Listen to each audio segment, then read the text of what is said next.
So back in 1988, when I was just 18, I was slinging boxes at a warehouse for minimum wage. I had no plans for college, no plans to do just about anything, really. Until one day, this good old boy rolls up in this shiny red Kenworth. And he seemed like a character, so we got to talking, and that's how I found out that he made 4 times what I did just for driving a big rig across the country. And I remember looking at my busted up sneakers and thinking, hell, I could do that. So I took all the money I'd saved up to buy a car and I used it to get my CDL instead.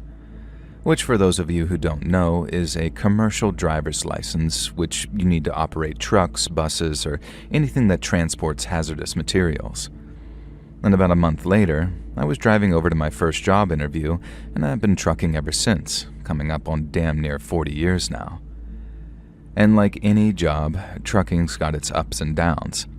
When the freight's rolling, the money's great, and if you run hard and stay mostly legal, you can clear 6 figures a year no problem at all. Dispatch might decide the destination, but once the key's in the ignition, it's just you, the CB, and 36 tons of steel and rubber. I've seen the whole country on somebody else's dime, and as long as the load's on time and you ain't tearing up equipment, there ain't nobody breathing down your neck. Only trouble is, those damned air ride seats still feel like concrete when you're sitting on them for 10 to 12 hours a day. And then forget about things like Thanksgiving because you're eating your turkey and yams out of a Tupperware container on the side of the I-80. But if you ask me, the worst part of the job isn't the fuel prices, the insurance, or the shippers and receivers that treat you like something stuck to the bottom of the shoe. It's not even the lumpy bunks, the truck stop slop, or the showers that look like a damn crime scene. Those you can get used to. The worst thing about the job is ironically the very same thing that sometimes is the best thing about the job, and that's the people you meet while out on the road. 6 years into my career, I was hammered down and eastbound on the I-80 somewhere just west of Lincoln, Nebraska. Now, it was around 2 in the morning and it was just me and my engine doing about 68 while she sang that old Detroit song of hers. My CB was quieter than a church mouse, and the only thing breaking the silence was the wind whistling over my cab. And then suddenly, out of the dark, I caught a glimpse of something pale moving on the shoulder. I slowed the rig a little and flipped my high beam down, and then there she was, a girl of no more than about 19 or 20 years old wearing a thin white sundress. Her hair's all wild and she ain't got nothing but sandals on by the looks of things, and she's sticking her thumb out, trying her damnedest to get me to notice her. Now, I've heard every scary story from here to Reno about picking up hitchhikers.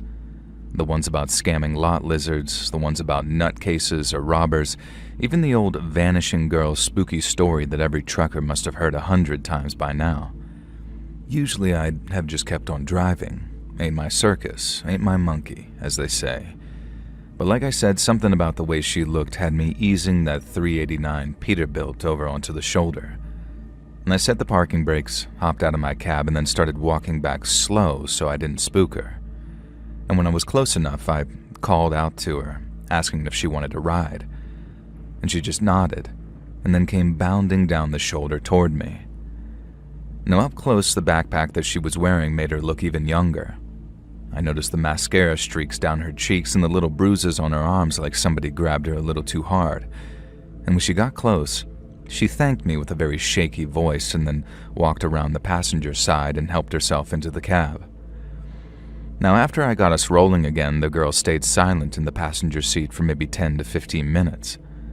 I told her that whatever ran her out there in the middle of the night was none of my business. But whatever it was, she didn't have to worry about it in the cab of my truck. She told me her name was Riley and thanked me for giving her a ride. I told her it was no problem, that I'd like to think someone would do the same if that was my daughter out there at the side of the highway. When she told me I sounded like a good dad, but that she never got to know hers, I just apologized.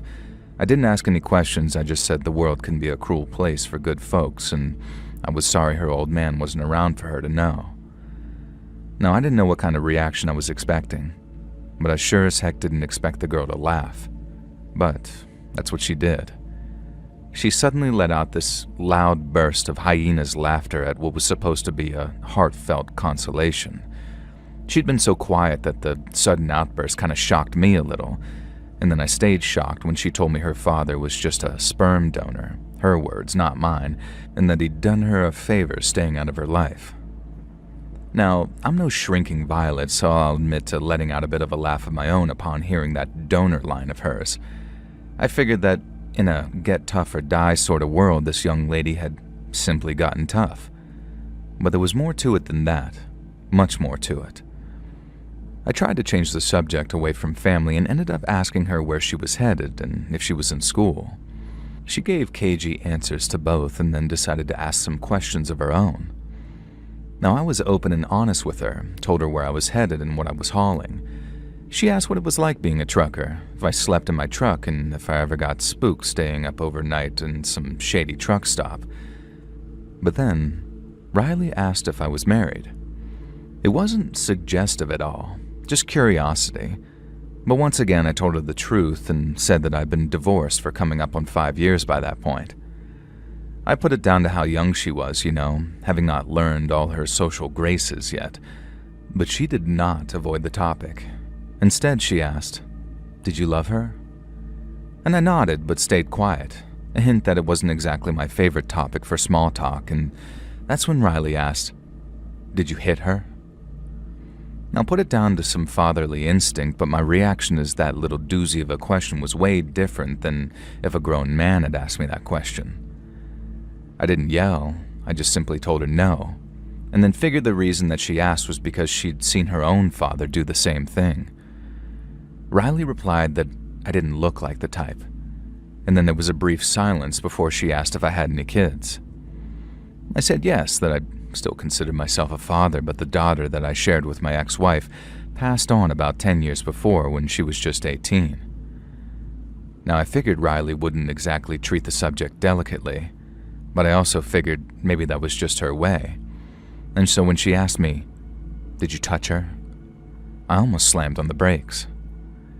I said I wasn't sure where she'd come from or what her story was, and neither was it any of my business, but I also advised her that questions like that, especially when asked of perfect strangers, would only invite trouble on herself. And her face turned very sad, and then she stayed quiet for a minute, almost like a scolded little girl. And I felt really uneasy, but more at the question of what in the Sam hell happened to this girl that made her so comfortable asking questions like that. Now, I stayed quiet myself, letting that question bounce around my brain as the answers got scarier and scarier. And then finally, Riley spoke again. She turned her head and with this sort of sly look on her face said, "Come on, you never once found yourself looking at her? Felt your eyes wander?" I wouldn't say I exploded, and again, it was pure paternal instinct which kept me from kicking her out of my cab. But from there on out, it was no more Mr. Nice Trucker. I asked her what in God's name was wrong with her, and told her that wasn't my kind of humor, and said if she made any more jokes like that, she'd be back on the side of the highway sticking her thumb out again. She didn't pull the scolded little girl act again. Instead, she let out another one of those hyena laughs before sighing like it was the funniest thing in the world. She told me to lighten up, that she was just kidding, and she was sadly wrong to think a road-hard trucker like me could take a goddamn joke. I told her I could take them just fine, but there were some things you just didn't joke about, and she'd do well to learn that before she pissed me off. Now, I thought that might at least silence her for a while, but instead, Riley started asking me stuff like, "Oh yeah? What's wrong, trucker? Gonna do me, huh?" And then putting on this little girl voice to ask the same question, "What's a big old trucker gonna do to a little girl like me?" Now, I finally yelled at her to shut up. If it wasn't so cold outside, I'd have kicked her out of there while we were driving. But it only took a minute of silence before she said, "I meant what I said. You don't look like the type to hit a woman." Now, I guess that lowered my blood pressure a little because I didn't feel like slamming my foot on the brake anymore. But then she hit me with, "But you do look like the type to F your daughter, pervert." Well, I just about blew a goddamned gasket. I didn't actually slam on the brakes. You can't do that in a big rig without risking some serious damage to your coupler. But I did slow us down and bring us over to the shoulder, and then once we were there, I started yelling at Riley to get the hell out of my truck. I had a snub-nosed .38 in my glove box, but this girl was tiny, so the idea of reaching for it never even entered my head. But it should have. Because just as I unbuckled my belt and opened my door, saying that I was going to drag her the hell out of the cab if she didn't climb out herself, Riley pulled a gun on me. She pulled it out of her backpack when I opened up my door and put a foot on the step. Now, 1 second she was empty-handed, and the next, there it was. It looked small, like a .22 or something, but she had the drop on me, so it didn't matter how small it was. The lack of recoil on that thing meant that she could pull the trigger as often as she wanted, and the lack of recoil on it meant that it'd be a goddamn miracle if any bullet missed me. She told me to sit my ass back down in the seat and close the door. And I just briefly considered lunging for my glove compartment and hoping for the best, but I also realized that one shot to the head and it was probably game over. Now, this wasn't checkers anymore. It wasn't a case of just getting that bitch out of my cab. We were playing chess now, and I had no choice but to play a long game. After climbing back into my seat, we got back on the road again. Only this time I was driving much slower because if anything happened and we went off the road, I didn't want to be driving so fast that the cab burst into flames. When I asked how far she was going, Riley, which most likely was not her real name, told me to shut up and keep driving. And this was just my anger talking, and I know that I've been better off keeping my damn mouth shut, but something slipped out anyways when I asked her, "Do you even know how to use that thing?" She told me of course she did, that her daddy taught her to shoot so she could keep herself safe from perverts like me. Again, this was her choice of words, not mine. And believe me, she wasn't saying it because of some scar that she'd had deep down. She was saying it to taunt me, nothing more, and I could hear it in her voice. When it came to knowing how to use that pistol, Riley said that I could ask the man who tried taking her to his hotel room back in Denver, who also believed she wasn't capable of using it. But the girl was also quick to add that I'd have a pretty tough time talking to him since she left him lying on the floor of that hotel room, dead as a doornail. And I noticed that she said that about her father, and since I couldn't resist, I called her out on it. I reminded her how she told me that she didn't know her father, and in response, she gave me another one of those hyena laughs. She told me I was a dumb mother effer for believing such a sob story, and that I shouldn't be so gullible in the future. I remember how she smiled when she asked if I believed her about killing a man back in Denver. I told her I'd be a fool to believe anything that came out of her mouth by that point, and once again she laughed. She said she figured I might say something like that, so she brought something along with her from Denver to prove she wasn't lying. She asked if I wanted to see, and with both hands on the wheel, I told her I didn't think I had much choice in the matter. The girl laughed, and then reached into her backpack again and pulled out a Tupperware container filled with what, at first, appeared to be mud. And when she cracked the lid and the smell hit my nose, I knew it wasn't mud. It was some type of congealed blood, and whatever was floating in it was starting to turn. At first, when the girl told me to look at what was inside, I ignored her and kept my eyes on the road. But this only made her angry. She pointed the gun at arm's length, dramatically like, so I could see it clearly, and then she said that she didn't give a good goddamn if it made us crash, because she'd scramble my brains if I didn't do as I was told, and look. Now, I can't express how certain I was when she said that she was serious. I mean, this girl sounded unhinged, truly unhinged, like her sanity was holding on by just a few thin threads. I've had a gun pointed at me maybe a half dozen times in my life, but I only twice truly believed that the person would pull the trigger.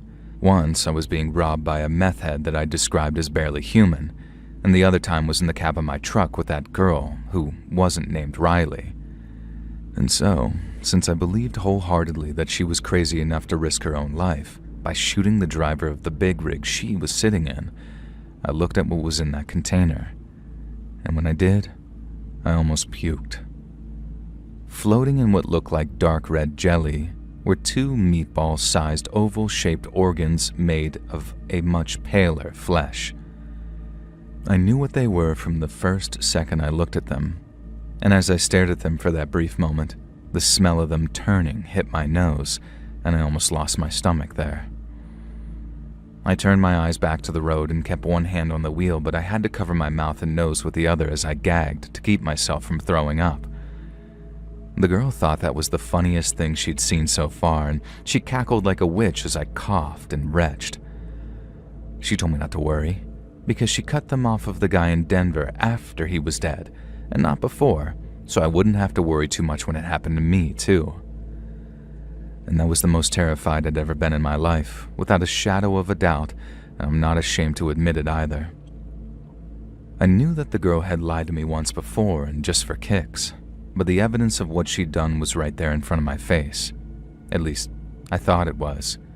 Because when I asked Riley if those things in the container really were what I thought they were, she started laughing again.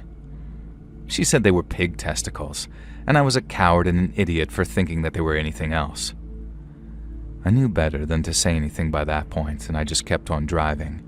And thankfully, we didn't have to go much further before the girl demanded that I pull over at an upcoming truck stop. I did as she asked, watched as she pulled her gun closer to her chest so anyone outside couldn't see it.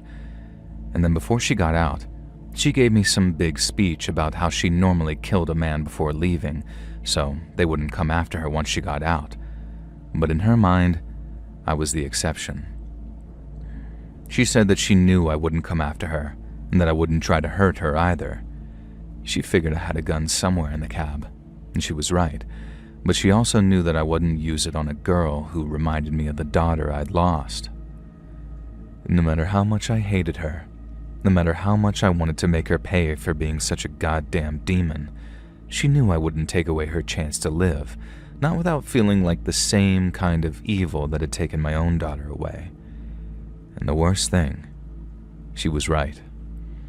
Even after she climbed out of the cab and went walking off to find her next plaything, I couldn't bring myself to do anything but drive off, praying that she'd find her way and make a decent life for herself after, whatever it was that she'd endured.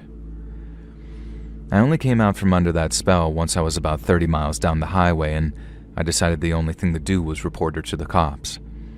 I ended up stopping at a diner and calling in the whole thing to the local sheriff's department, and they gave me a reference number that I could use when calling them back in the future, but after calling maybe half a dozen times, I heard that there was never any progress and they didn't find the girl.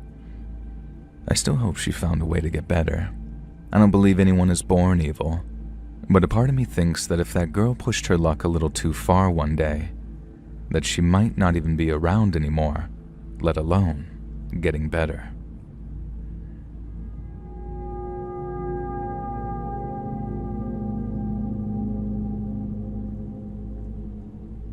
I think my first 6 months of trucking must have aged me by about 5 years, and for the first 2, I felt like I was in pure survival mode.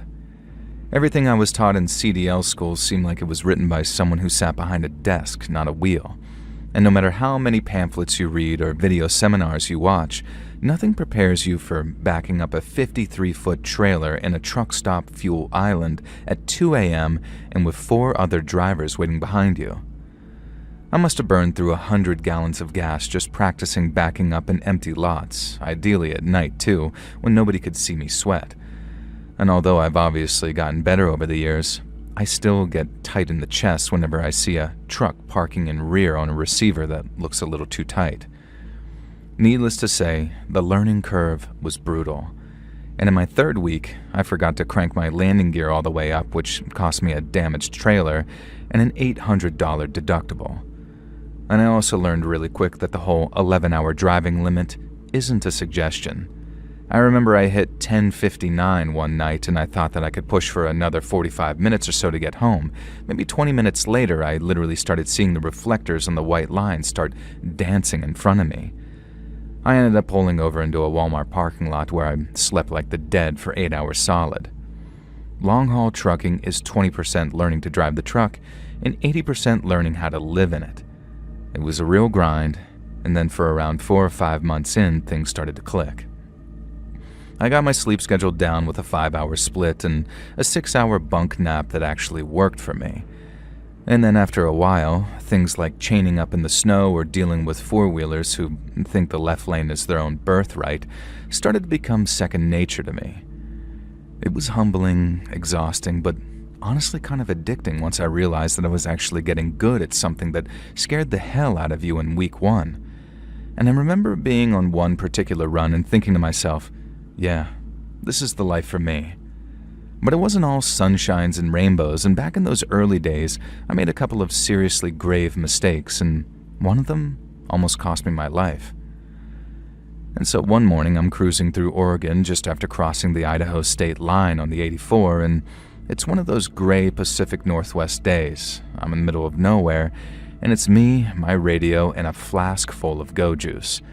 It's all quiet on either side of me, and then suddenly, I see a truck of some kind zooming up the highway behind me. Now, as it got closer, I realized that it was a blacked-out Chevy pickup with tinted windows and no markings, and it was flying up my driver's side so fast that I might as well have been parked. Now, I remember thinking, who the hell is this asshole? But no sooner had that question entered my head, my rear view lit up like the 4th of July. The driver of the black Chevy had placed a set of red and blue LEDs on the top of his truck, and the moment I saw them, my heart jumped straight up into my throat. Unmarked units freak me out, man, and they still do.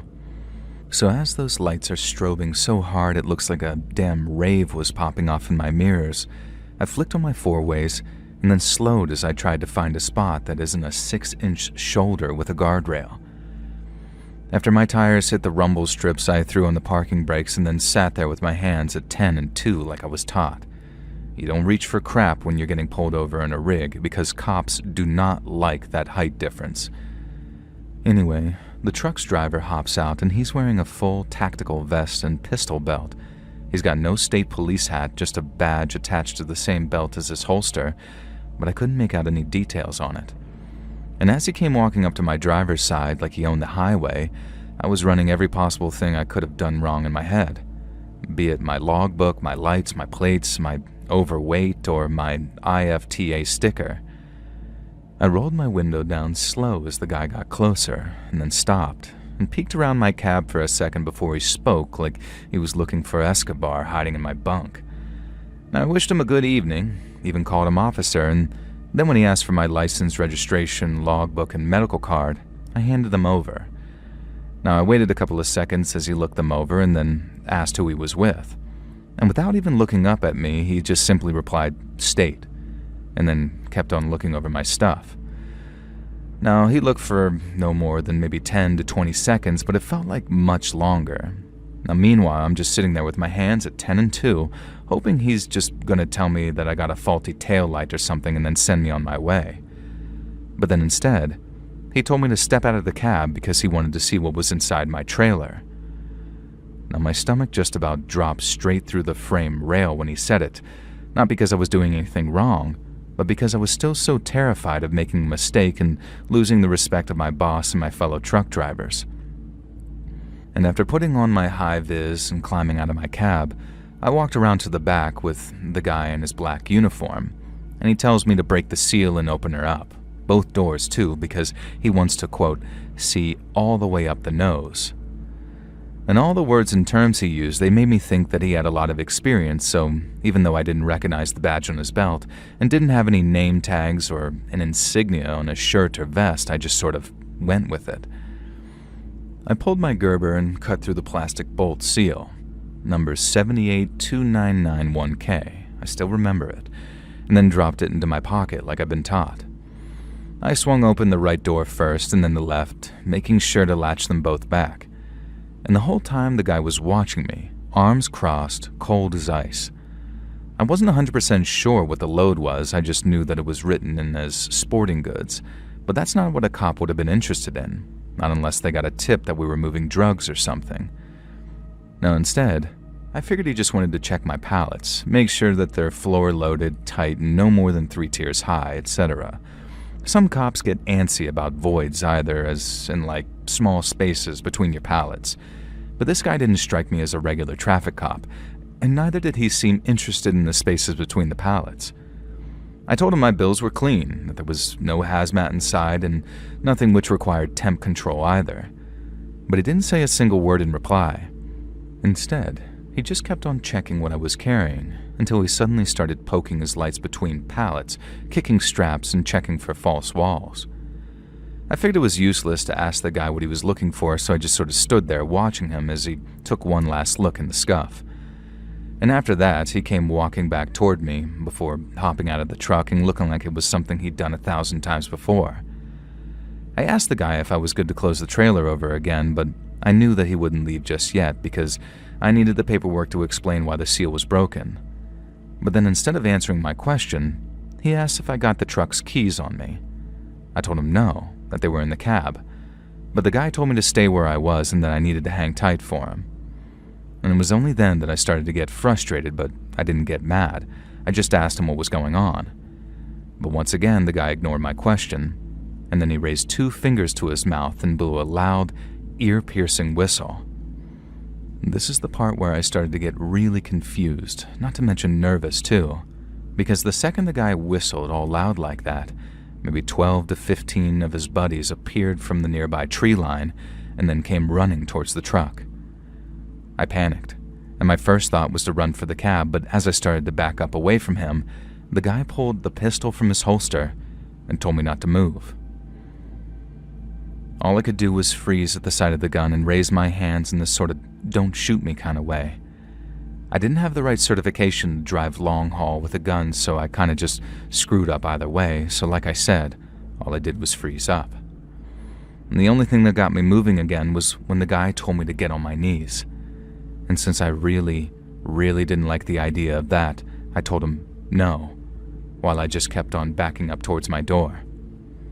Now I'm proud of myself for that little piece of defiance, no matter how brief it was, but it didn't last.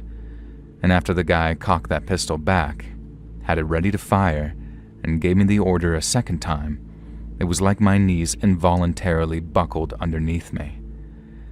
I didn't want to comply, but I also knew it was my best shot at staying alive.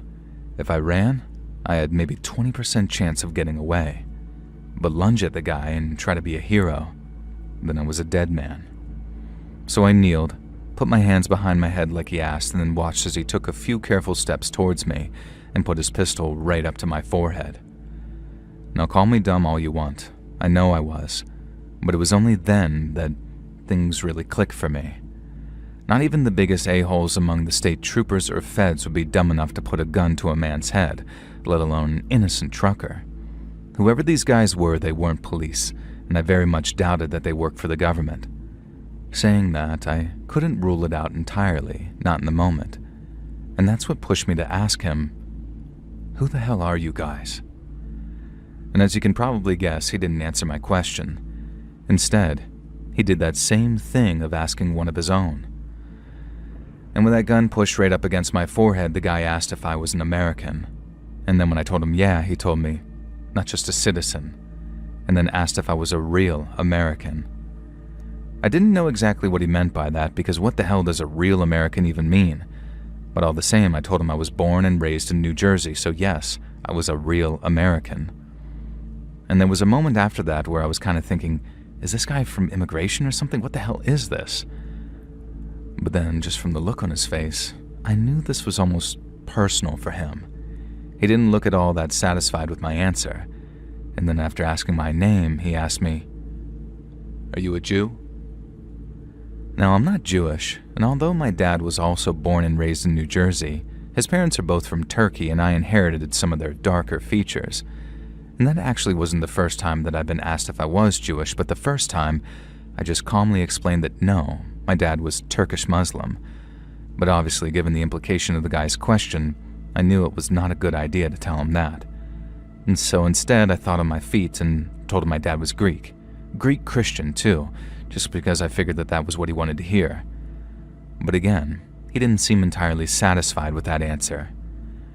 Now, it looked like he was thinking for a second, and then he nodded and gave me the closest thing I got to an explanation. He said since I was a real American, I should be happy that he and his buddies were getting their hands on the contents of my truck. He told me to be a good little citizen and reported exactly what had happened so I wouldn't lose my job. But he also said that I could be happy that the goods were going to a very worthy cause, and that what might hurt me in the short term, and very superficially at that, would benefit me a whole lot in the long term. And while he's saying all of that to me, his buddies, who were also wearing all black military gear and a lot of face masks too, were busy unloading my truck. And I later found out that the sporting goods that I was trucking were more like a home defense haul, because it consisted of a lot of ammunition, a ton of MREs, and even things like bulletproof vests too. It wasn't all stuff like that. There were a lot of blaze orange hunting clothing in there too, but those boys in black seemed to know exactly which pallets they were supposed to be looking for, and once they had as much as they could carry, they hauled ass back in the direction of the tree line carrying 2 or 3 boxes apiece. The guy in front of me, who was just wearing sunglasses and a baseball cap, kept that gun on me until all of his buddies were out of sight. And then he asked me something which had my heart pounding in my chest. He asked me if he needed to shoot me, because if I was going to go rushing back to my cab once he turned his back to grab a gun and try to be a hero, then he'd just blow me away right there and then and save us both the blood and ammo. I told him I didn't have one, which, like I already said, was the God's honest truth. And he just laughed as he put his own gun away and told me that I should really see about getting something to protect myself with. Then after telling me to stay on my knees till he'd driven off, the guy walked back to his truck, climbed into the driver's seat, and took off down the highway in that blacked-out Chevy of his. Procedure stated that I was to inform the cops of any kind of robbery as soon as I was physically able to. And so, that's the first thing I did. I then called my route manager from the same payphone to let him know that I'd be delivering late and light. And he actually laughed as he told me that I was the first truck to be robbed in just over 20 years. The only one driving for our company, at least. I know he was only laughing because I was okay, and that only the trailer had been stolen, not the semi itself. Now, I'd be lying if I didn't feel a sort of rush from it too, having gone from thinking that I was going to die to smoking a cigarette at the side of the highway and making jokes with the cops photographing the open doors of my trailer. I was later told that the people who robbed me were most likely members of what the cops called the Silent Brotherhood, some militia-type group who were based in the Pacific Northwest. They went on to do a bunch of other stuff like that, robbing and killing, and I always felt very lucky that I got to walk away, and I didn't end up like that radio DJ guy that they ended up murdering just a couple of years later. I heard the FBI ended up bringing the Silent Brotherhood down, but I also know that there were many more militias out there. Maybe not all of them are the DJ murdering, trailer robbing kind, but just them existing is enough to give me the willies.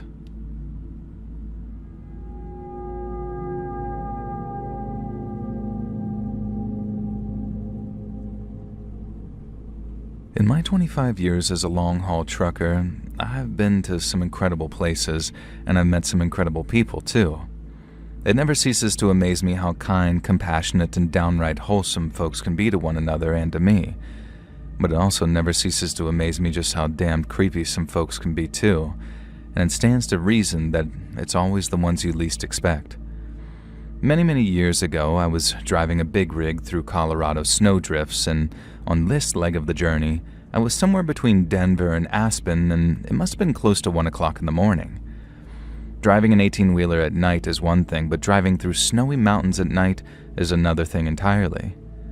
Accounting for wind chill, outside temperatures reaching -10 degrees Fahrenheit, and then while it's snowing, all your high beams do is create a wall of bouncing light that can cause some really nasty headaches.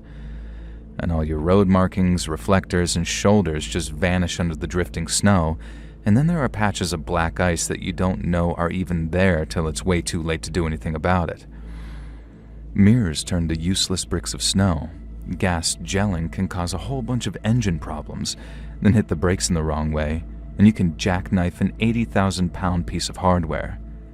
Needless to say, it can be really tough on a man's nerves, especially if he doesn't have much experience out there on the road. And that's exactly what kind of situation I was in, when something just about scared me half to death. So, I was rolling down I-70 and I'd just passed Wheeler Junction headed westbound when out of nowhere, this little pink blur stepped out in front of me from the snowbank on my right. It was like time slowed down for a second. I knew it was a little girl. I knew the only thing that I could do to save her life was slam on my brakes, and that's what I did. The Jake brake screamed, and the trailer groaned as my ABS, the anti-lock braking system, hammered like a machine gun. I yanked the wheel to the left, trying to put the whole damned rig into the oncoming lane because the right side was nothing but guardrail, and what looked like a 500-foot drop on the other side. Snow was flying up the tires, chains were rattling like they were fixing to shatter, and there I am, praying harder than I ever did in church that this trailer doesn't jack and take that little girl with it. She looks up at me with these big eyes, frozen like a deer while it still feels like time is dragging, and I remember the split second where I thought, oh God, this is it. I'm going to be the guy on the news who flattened a kid on a mountain highway and die myself. And the rig slowed, and somehow the good Lord gave me just enough room because I ended up missing the girl by no more than the width of a Bible, I'd say. I slid past, doing maybe 15 with the trailer fishtailing, and while I'm sliding, I catch a glimpse of the girl in the mirror. She just stood there, having not moved a muscle while the snow swirlies danced around her. I got my rig stopped maybe 100 yards down when it finally came to a halt. My heart was pounding so hard it felt like it was about to explode. I looked out into my side mirror, which I could now see out of thanks to all the snow having been shaken from it, and there she was, still standing there, looking like she was half frozen already. I set the brakes and turned on my four-ways so that people could see my lights before they saw my truck, then hopped out into the powdered snow piled up on the shoulder. The wind was cutting through my jacket as I sort of went back up the hill, back when the little girl came into view again, and I called out to ask if she was okay and where her mama was. But all she did was look at me with those big eyes, all quiet, and then when I saw how blue her lips were, I walked over and scooped her up. She was as light as a sack feather, and she didn't even fight. She just buried her face in my jacket as I hustled her back to my truck. I climbed in, pulled the door shut, and then, after sitting her on the passenger seat, I cranked the heat to a Mexican wedding, as they say, and then grabbed my old Carhartt coat and wrapped her up like a burrito. She didn't talk for maybe a good 10 minutes. She just sat there, all bundled up with her teeth chattering so hard that I thought that she might hurt herself. I poured a little bit of coffee from my flask into a cup, and she managed a few sips and then just curled up and stared at my dash lights like they were hypnotizing her. I eased us back on the road, very gentle-like and keeping it under 30, and then as the heaters were roaring, the colors started creeping back into her cheeks, but she still didn't talk until we were maybe 10 miles down the hill, and when she did, it was like crawlers creeping over my skin. Because all she said was, "He's gonna get me." I asked, "Who's gonna get you, sweetie? Who are you talking about?" But the cold must have had her head all scattered because all she said again was, "He's gonna get me. Please don't let him get me." I asked her again who was going to get her, and then after thinking for a minute, she told me she didn't know his name, just that he was going to get her. I told her she didn't have to worry, because there was no way anyone was going to get her out of my damn truck, but not without a damn good fight anyway. And that seemed to calm her down a little. And then when I told her I was going to get her back to her mommy, I saw her smile for the first time. And then maybe a minute later she said, "You better go quick.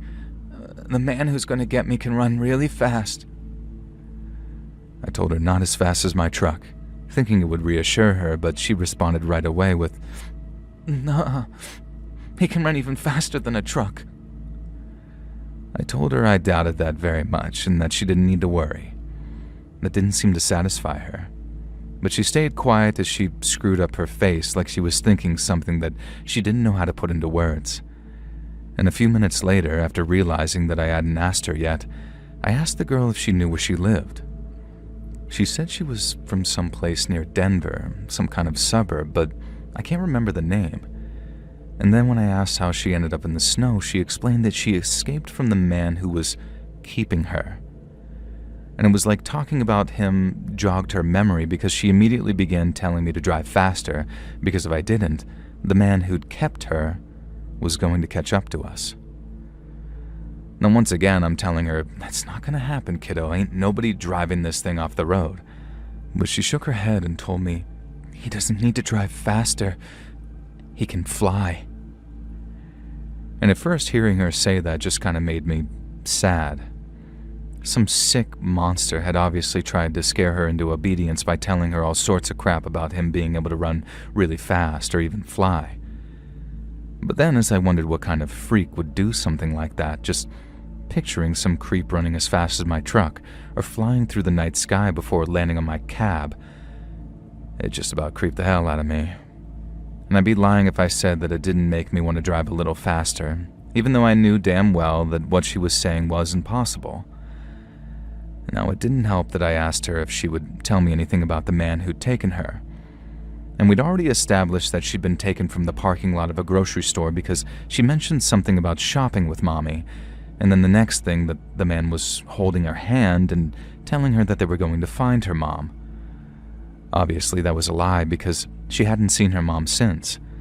But when I asked her for some specifics about him, what he looked like or what kind of house he lived in, all she said was that he lived out in the woods and he looked, in her words, real scary. Now, I know it might sound dumb because this was a kid saying it in some scared little girl voice, but when she said he looked real scary, it sent an actual shudder through me. I guess it tapped into my own long-lost sense of childlike imagination, and I guess it figured that some freak who'd abduct a kid would be real scary looking, but just the thought alone scared me. I then asked the girl if she could tell me anything about where she was kept, and when she said no, that it was always dark and she could never see anything, I just figured I better stop asking. I was taking her to the cops, who'd no doubt ask her a ton of their own questions, and I doubted I was helping any by making her talk about it. But I also had this terrible fear that for some reason she might not survive till we got to the cops. My sister is a nurse, and the thing she told me about kids that really stresses her out is how they hang on and hang on and hang on, then bang, they just slip away on you real fast.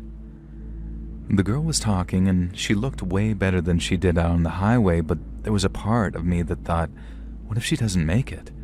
And not just because of the hypothermia that she might have suffered, but because the person chasing her might still have caught up with us at that point. And I knew well enough no man could fly, and that no one could run as fast as a truck either, but he could most likely drive, and if he wanted to keep his ass out of prison, he'd be on the road behind us looking for that girl. And that was my thought process at the time anyways, and as you can imagine, I was creeped the hell out on top of everything the girl had said. But no one caught up with us. The girl made it to the county sheriff's office in a place called Vale, and that, boys and girls, is where we parted ways. Now, I still think about that little girl sometimes, though. She'll be a woman by now, maybe even with kids of her own, and while I have no doubt that she remembers the trucker who pulled her out of that snow and stopped her freezing to death, I hope to God that I get to meet her again one day, so I can find out why she was out there in the first place. Now, I didn't read anything in the local newspaper about it. No reporters came knocking on my door to take a statement, and no cops either, so I don't know if they ever caught that scary-looking guy.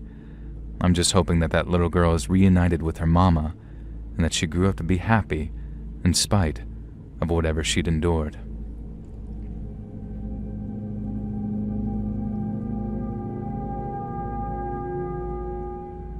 I used to work at this trucking company out in California. Not 18-wheelers though, just regular 4-wheelers that had cold storage in the back. I worked there for 4 years, never once took a day off for any reason, and that was partly down to liking my own coworkers so much. Now, for the most part, the other drivers were a great bunch of guys. Management was another thing entirely, but all the guys down on my level were great workers, and I'm proud to still be able to call some of them friends. But then, about 5 or 6 months before I quit in protest, they hired a guy named Jerry. Jerry seemed like an okay guy at first.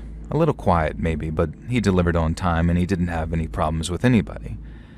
But then came what I now consider my first clue to there being something off about Jerry, and That's when Tony tried showing him a picture of his niece. She just started elementary school, and Tony's getting all teary-eyed, saying look how fast they grow up, and passing around his phone to people to show them pictures of her.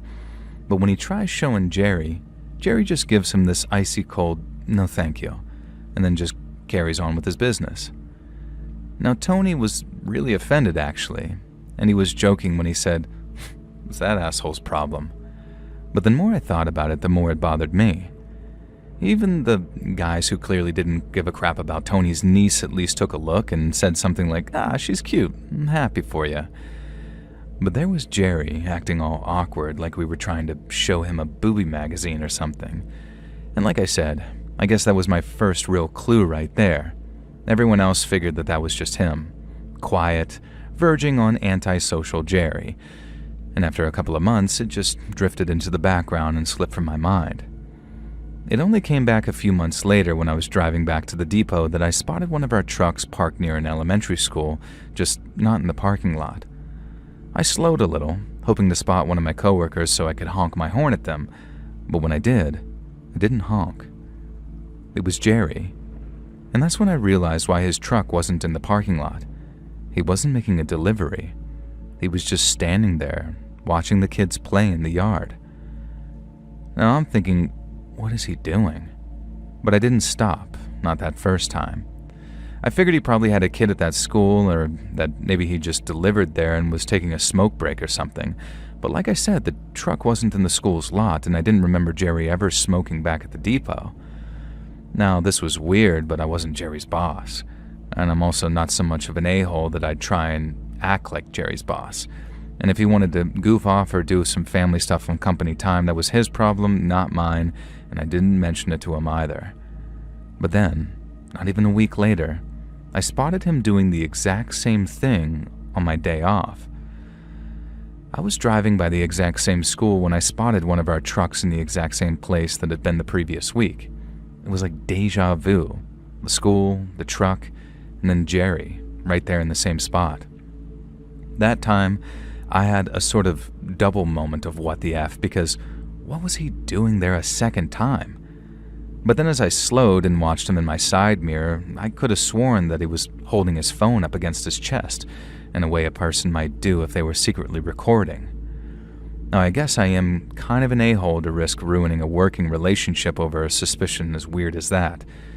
And if it turned out he was holding his phone, then whatever, I'm the a-hole. But if he was out there recording those kids, that was something that I wasn't going to tolerate. Now, I'll admit to feeling kind of crazy as I walked up to him because after parking my car and getting out, I didn't so much as walk up as sneak up. But then there he was, holding his phone maybe 6 inches from his chest, and its screen was all lit up with what was clearly a recording of the schoolyard in front of him. Now I said, "Jerry, what the hell are you doing, man?" And obviously, because he hadn't seen me, he just about jumped out of his skin before locking his phone and sliding it into his pocket. Now he told me in that very quiet, weird voice of his, "Just taking a break, man." But I knew what I saw. And when I demanded that he show me his iPhone gallery there to prove that he hadn't been doing what I thought he was doing, he refused. Now, I was causing such a ruckus that some of the kids and one of the teachers started to pay attention to me yelling, and when Jerry realized that we had an audience now, he hopped back into his truck and just drove off with me still yelling at him. I remember calling a couple of the guys that night who told me that I should do the right thing and tell our supervisor what I saw. And so I called him and gave him the full story too. Everyone was being very understanding and saying stuff like, "What the hell? That's messed up. He's doing that on the job? To get him fired." And the same was true with my supervisor, who said that he'd bring it up with management and work that slacking off on the job angle so they could actually fire the guy. My supervisor did have kind of a warning for me though, like it wasn't all smooth sailing, because when he asked if I'd taken any pictures of Jerry and I said no, he said, "Dude, really would have helped if you did, but now it's just your word against his." Now I figured that might be an issue, but like I said earlier, I put more than 3.5 years into that company, and I busted my butt every single day I was on the job too. I figured that might count for something, but it didn't. and it didn't count for a goddamn thing. I had 3 days off and I spotted Jerry on the second one, so it wasn't until a day after that I was back at work again. Now I figured I might even stroll in to see no sign of Jerry, with his locker having been emptied. But Jerry was still there and I barely even clocked in before my supervisor said management wanted to talk to me. I knew it must have been about Jerry. There was nothing else that I was expecting it to be about, and I was right. But what I figured would be little more than a recap of my story turned out to be anything but. I was in there for like half an hour and a lot of crap got said, but the gist of it was this. It wasn't Jerry that was in the wrong for taking pictures of kids. It was me, because I was harassing him. Okay, so management didn't exactly say that he wasn't in the wrong taking those pictures. They just didn't see it that way at all. Based on what they'd been told by Jerry, he had an interest in photography, and when I decided to violently accost him, he was standing nowhere near the elementary school in question, and neither was he facing it. Jerry claimed that I'd taken a dislike for him ever since he started, and what I was doing was nothing but an attempt to get him fired and force him out. I told management that was a lie and that me and all the other guys had been nothing but all right with him, and I also offered to get pictures of him doing his thing, just like my supervisor suggested I do, but they told me if I did, I'd be fired. Now, I say the meeting was with management, and it was more like between me and the HR guy that had been hired around the same time Jerry was. He was the one laying down the law and saying that I'd be fired if I carried on harassing Jerry, and he did it all while looking and talking at me like I was some brainless idiot. Now, I told him just because he had a college degree didn't mean that he could talk to me like that, at which point the big boss stepped in and told me to calm down. He was a good guy, so I did like he asked, but that didn't mean that I was going to take it. Since I was being treated like a nobody and management was sticking by HR and siding with that pervert Jerry, I quit that same day. I gave my 2 weeks and I wasn't about to leave anyone in there, but I didn't want to have to work a single second more than I needed to at a company that had hired that goddamn chomo. And no one liked what was happening, but this HR guy was from corporate, and they could hire and fire just about anyone they wanted to, and often did. That meant that no one wanted to stick their head out above the clouds, so to speak. Now, I might have quit, but I kept in touch with the guys, and I've stayed friends with a few of them even all these years later. And that's why, maybe even 7 or 8 months later, I was one of the first people to hear when Jerry got arrested at work. He was a part of some FBI sting involving online child predators, as in like he thought he was talking to a 13-year-old girl when really it was some FBI agent in his 30s.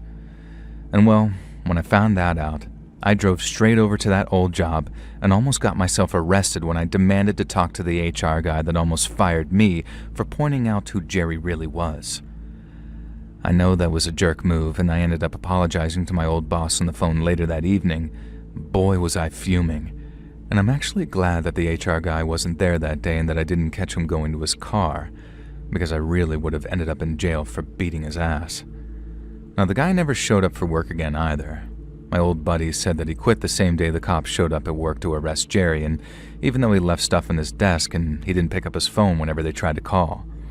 I guess he figured that they were as mad as I was, and in one case they were. But all management wanted to do was return his stuff and do a brief exit interview over the phone, but still he didn't pick up. If there's 2 things that the whole thing taught me, it's this.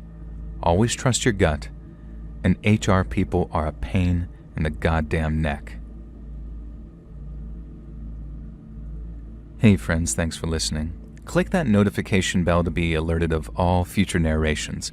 I release new videos every Monday and Thursday at 9 p.m. Eastern Time, and there are super fun live streams on Sundays and Wednesday nights.